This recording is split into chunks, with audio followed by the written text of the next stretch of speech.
최백은 교수님 모시겠습니다. 안녕하세요. 안녕하세요. 자, 교수님. 반갑습니다. 네. 오늘은 없어요? 먹을 것부터 내놓으라. 야, 빨리 드려. 아, 이거 아이스크림. 이거 드셔보세요, 이거. 일단. 그동안 준 거들 제일 나은 것 같은데. 방청객도 드려라. 이번 주부터 할 건데, 첨가물이 하나도 없는 유기농 아이스크림이에요. 내가 최근에 먹어본 아이스크림 중에 제일 맛있어요. 남녀노소 할 것 없이 다 좋아할 것 같아. 아, 유기농에서 그런지 더 맛있는 것 같아. 진짜 맛있어, 이거. 다 유기농이에요. 담백한 것 같네. 첨가제가 원래 아이스크림 꽤 많이 들어가거든요. 안 들어가, 여기는. 천연제로만 사용한다. 그동안 교수님 책 나왔어. 맛이 어떻습니까? 아, 그동안 먹은 것 중에 최고라니까. 책 몇 권 나왔습니까? 8,700부. 8,700부. 네. 빨리 만부 빨리 찍어달라니까. 7월 달 내에 만부 가야 되겠다. 그렇지. 예. 7월 달에 만부 가야 연말까지 2만 부 가죠. 총수가 그냥 책임져요. 책 사줘! 진짜 맛있네. 이거 이번 주에 들어왔어요. 입점이. 잘 팔리겠는데? 아, 이건 진짜 맛있어요. 자, 웅쿠타드. 웅쿠타드. 아니, 처음 들어보셨다며. 유엔 무역개발회의가 있다는 걸 알았는데 네. 이거 어떻게 읽지? 그랬거든요. 유엔 무역개발회의 역사상 처음 있는 일이에요. 이거 나중에 우리 역사책에 기록될 내용이거든요. 한미 정상회담 5월 달에 있었잖아요. 그 연장선에 있는 거예요. 굉장히 중요한 의미를 갖고 있어요. 이거 몇 년 있으면 역사책에 나와요. 네, 굉장히 중요한 사건입니다. 한국의 위상이 완전히 선진국으로 확고하게 자리 잡는 거거든요, 이게. 제가 이제 그렇게 된 이유를 오늘 설명을 해드릴게요. 우리가 이제 선진국 그룹으로 간 게 B그룹이에요. 여기 지금 빨간 박스로 한 나라 이름들인데요. 안도라, 키프로스, 홀리시, 뭐 들어보셨죠? 교황청 국가예요. 안도라도 이태리 안에 있는 조그마한 도와줄까? 조금만. 네, 네. 네.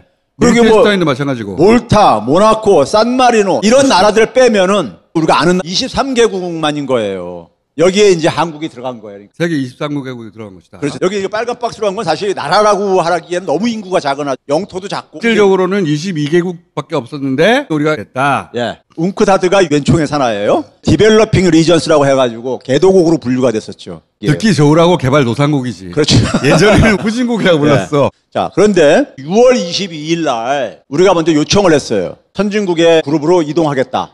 예전에 예. 요청한 나라들이 있었는데 그렇죠. 받아들여주질 않았대요. 웅크다드 역사가 64년에 생겼는데 그 이후에 한 번도 변화가 없었던 구성이에요. 근데 대한민국이 처음으로 변화시킨 거죠. 여기는 기본적으로 이 개도국들이 발언권이 센 기구예요.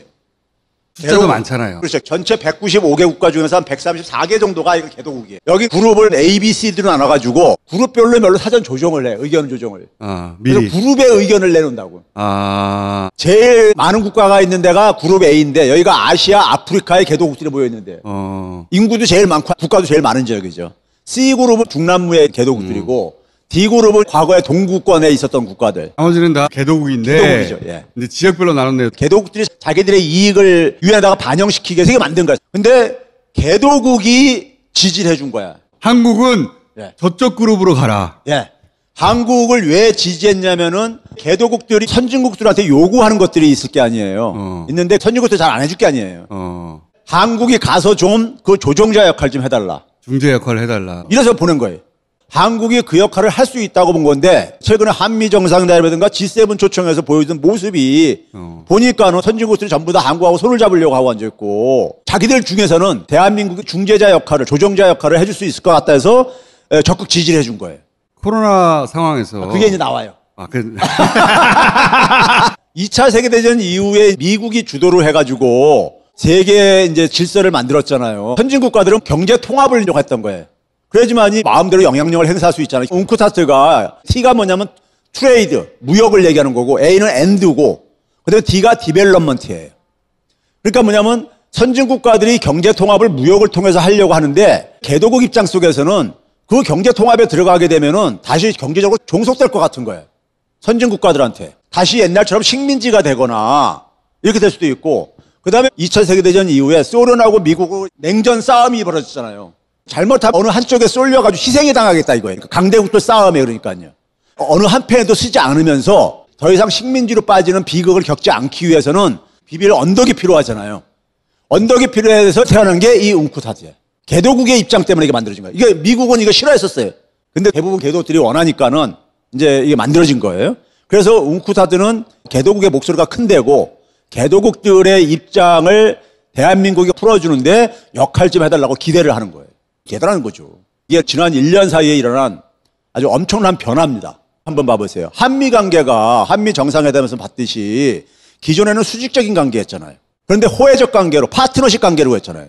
그 다음에 G7이 초청을 했고 오스트리아, 스페인, 그 다음에 네덜란드하고 오늘 이제 뭐 정상회담 이렇게 하는 게 이게 보면서 20세기까지 핵심 국가들이에요, 사실은요. 스페인도 그렇고, 네덜란드도 그렇고, 네덜란드가 인구는 2천만도 안 되지만요, 무역 규모가 우리보다 더 큰 나라예요. 한 대상 제국이었죠. 예, 그렇죠. 제국을 거느렸던 나라들은 세계 경영을 하려고 하는 게 있어요. 이런 나라들이 한국과 관계를 강화하겠다고 손을 내밀단 말이에요. 거기다가 웅쿠타트에서 만장일치로 한국을 선진국으로 보내면서 조종자 역할을 해달라고 개도국이 성명을 냈어요. 가서 조종자 역할을 그렇죠. 해달라. 자, 올 상반기에 수출이요 폭발적으로 증가하고 있습니다. 새로운 기록을 쓰고 있어요. 2018년도에 우리나라 수출액이 6천억 달러가 돌파했던 해였었어요. 가장 높았던 해였었어요.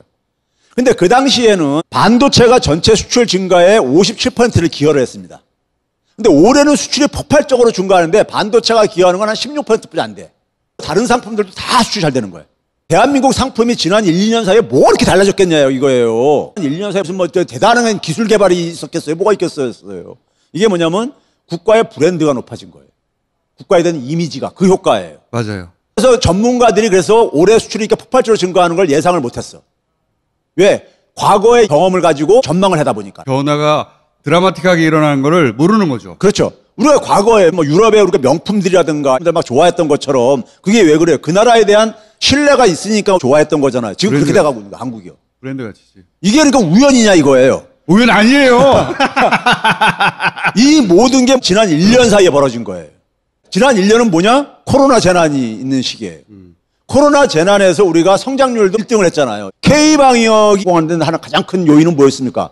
전 국민들이 자발적인 협조가 뒷받침됐기 때문에 가능했던 거고, 그래서 대통령도 모두를 위한 자유를 외치면서 대부분 주요 국가들이 자기 발등에 떨어진 불 끄기 바빠 죽겠는데 대한민국 대통령은 국제사회가 협력하고 연대를 해야 된다. 이런 얘기를 한 거예요. 그렇지. 예? 그게 저는 굉장히 인상적이었을 거라고 봐요. 그러니까요. 모두의 자유를 얘기하면서 제가 소름이 돋았다고요. 코로나라는 것은 모두가 해방되기 전에 이게 끝나는 게임이 아니잖아요. 그러니까 이 K방역이 가는 새로운 리더십을 보여준 거예요. K방역의 1등 공신은 누구냐? 대한민국 국민이죠. 자부심 가져도 됩니다.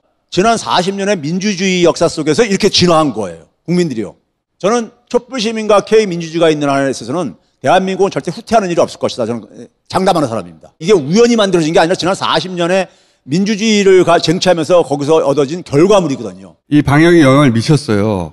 말씀하신 것처럼 다들 자기 앞가림하기 바쁜데 한국은 봉쇄 없이 방역을 해내고 있을 뿐만 아니라 모두가 자유로워져야 자유로워지는 거다. 그런 말을 우리나라밖에 안 하고 있었어. 그러니 개도국 입장에서는 한국이 보편 가치를 위해서 일을 할 것이라는 걸 봤어. 그러니까 그 가치를 그대로 다른 영역에서도 니네가 관철시켜 다오. 이런 거 아닙니까? 그렇죠. 또 개도국들이 한미 정상회담도 받고 G7도 받거든. 그러면 거기 가서 개도국을 대변해 주시오. 그럴 만한 가치관을 당신들은 가지고 있지 않소. 그래서 생각을 해봤어요. 그 출발이 어디냐. 결정적인 순간이 있어요. 그게 언제냐면 대구 신천지가 터졌을 때예요. 총선 직전이란 말이에요. 확진자 숫자를 줄이고 싶은 아주 강렬한 정치적 욕망이 불탈 때예요. 그러면 보통 어떻게 하느냐? 일본처럼 해요. 검사 수를 줄이면 돼.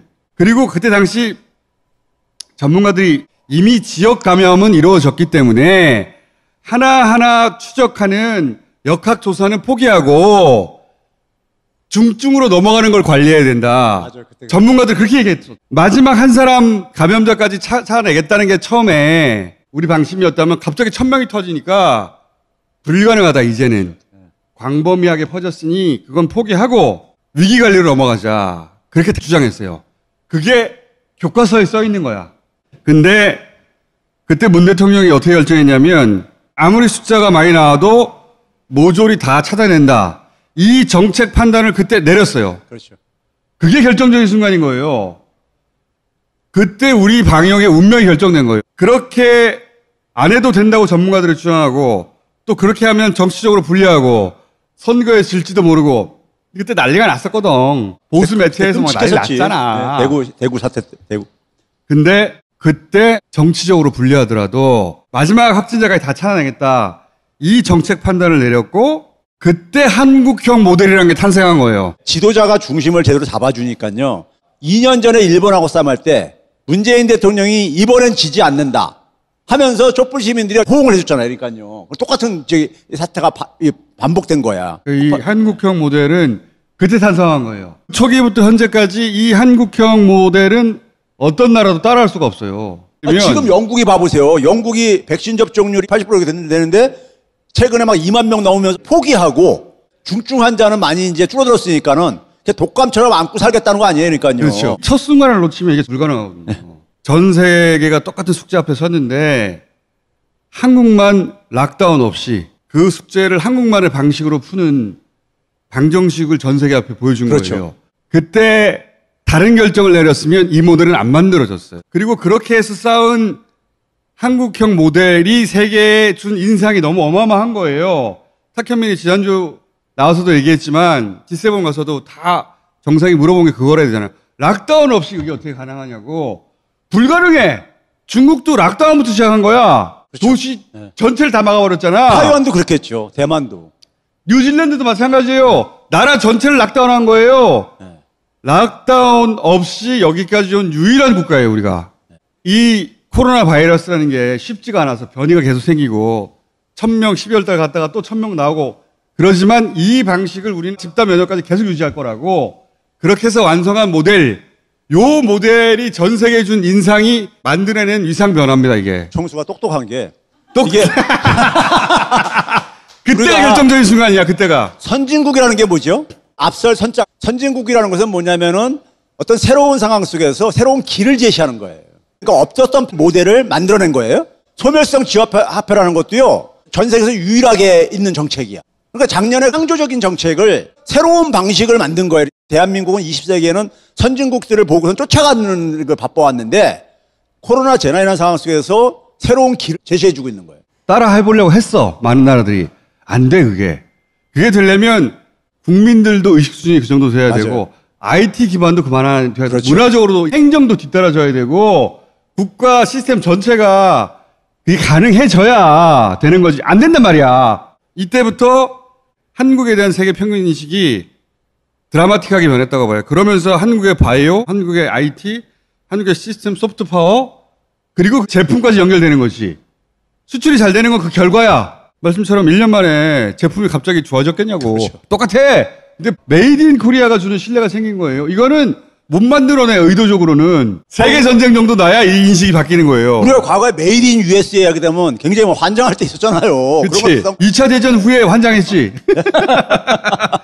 예. 그래서 리더가 중요한 거예요, 진짜. 맞아요. 그때 그 결정, 그 순간에 유혹이 많거든. 그리고 총선 때까지만 한 달만 검사량을 줄여가지고 검사 하나만 모르니까 1000명 나올 때 500명 나오게 만들면 간단하잖아. 그 사이에 쫙 퍼지겠지. 나는 얍삽하게 했을 거야. 나도 그렇게 생각해.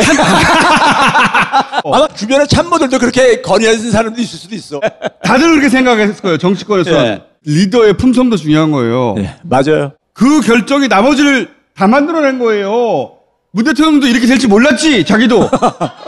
왜냐면 아무도 미래를 모르는 거예요. 그렇죠. 그 순간의 결정이 두고두고 영향을 미치는 거지. 저는 그게 경륜이라고 생각해요.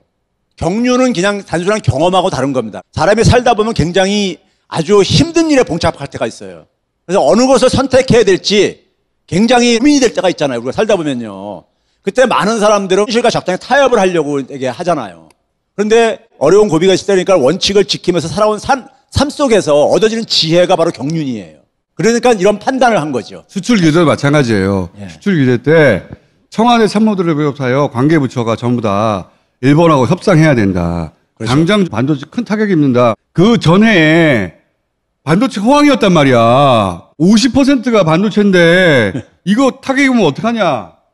그럼에도 나는 싸우겠어. 결정하기 어려워요, 그거는. 그렇죠. 마지막 한 명까지 다 검사해. 선거에 불리하더라도 똑같은 맥락의 결정이에요. 그러니까 저하고 문재인 대통령과 하이파이브를 해서 쓰는 거야. 이거 역사책에 나중에는 그 의미가 명확하게 기록될 거예요. 지금은 바보 언론 플러스 사악한 언론, 포탈도 그렇고 저쪽 정당도 그렇고 이 의미를 해석 못하게 만들고 있지. 다스베더가 없었으면 어떻게 할 뻔했어. 그러니까 구독해! 갑자기 생각났어, 갑자기. 왜 구독을 안 하는 거야? 대선이 얼마 안 남았기 때문에 지금까지 그냥 보기만 하던 사람들. 대선판에서는 100만이 필요해. 구독하는 게 좋아. 좋은 말로 할 때. 지금 멈추고 구독하란 말이야. 갑자기 생각났네. 만약에 본인이 구독했다. 가족, 친지 다 구독시켜 그러면. 응? 예. 자. 그때가 결정된 순간이었다고 봐요. 맞아요. 역사가 어느 한순간에 결정되는 거거든요. 웬만한 학자보다 나아. 제 말이 그 말입니다. 어떤 순간에 결정됐는가 곰곰이 되짚어봤어. 네. 신천지 때예요. 그러네요. 그때 선거가 직전이었기 때문에 참모진이든 당이든 모두들 애가 탔거든요. 그렇죠. 야, 이것 때문에 선거 지는 거 아니야? 다 애가 탔잖아. 이게 결정하기 어려워요. 그런데 그 결정이 K방역을 완성한 거예요. 그렇죠. 지금도 계속 그 원칙으로 가고 있고 이 원칙을 처음부터 만들고 지킨 나라는 한국밖에 없는 거야. 그래서 한국형 K방역이라고 말할 수 있게 된 거고 그걸 보고 다른 나라들이 감탄한 거예요. 저 나라는 어떻게 저게 되냐. 그 자신감이 있다 보니까는 작년 4월, 5월 달부터 문재인 대통령이 국제 연대와 협력이 필요하다. 이런 메시지를 계속 준 거고. 한국 봤지? 네. 이거 아니야. 야, 우리 하는 거 봤지? 그 자신감이 생긴 거지. 제가 작년에 이탈리아 심각한 나라들 또 인터뷰했었잖아. 이탈리아 보건 당국자하고 인터뷰했었어. 안 된대 자기들은. 하고 싶은데 대통령 잘 뽑아야 돼요. 다음 대통령 진짜 잘 뽑아야 돼. 응? 맞아. 실컷 이렇게 맞아. 만들어놨는데 맞아. 말이야. 예. 예. 어? 여기까지 어떻게 해서 만들어놨는데. 아, 난 근데 촛불 시민이기 때문에 괜찮을 거라고 봐요. 대한민국의 최고의 자산은 촛불 시민이야. 누가 뭐라 해도. 교수님 남은 아이스크림 드시고 들어가시죠 이제.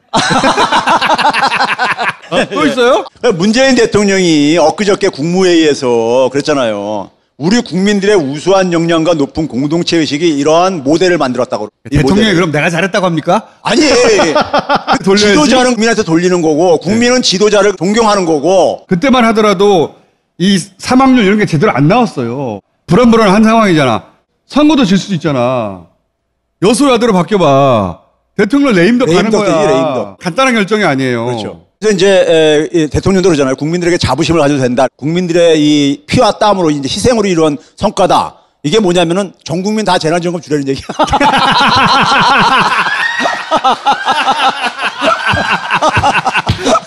여기까지 하겠습니다. 아니야, 넘겨봐. 이해 넘겨봐. 아니, 그만하세요, 그 얘기는 없어. 웅크타스의 홈페이지에 가게 되면은 개도국이 코로나 재난에서 가장 지금 취약해요. 개도국들 중에서는 전체 국민의 1%도 지금 접종 안 된 나라도 꽤 있는 거야, 지금요. 그러니까 방역을 못 하다 보니까는 경제가 완전히 붕괴되고 있는 거예요. 이런 조그만 나라들 중에서는 관광 가지고도 먹고 사는 나라들도 많은데 관광 피해 때문에 4조 달러가 나갈 수 있다. 이 상황 속에서 떠오르는 나라가 떠올 수밖에 없는 나라가 대한민국인 거라고요.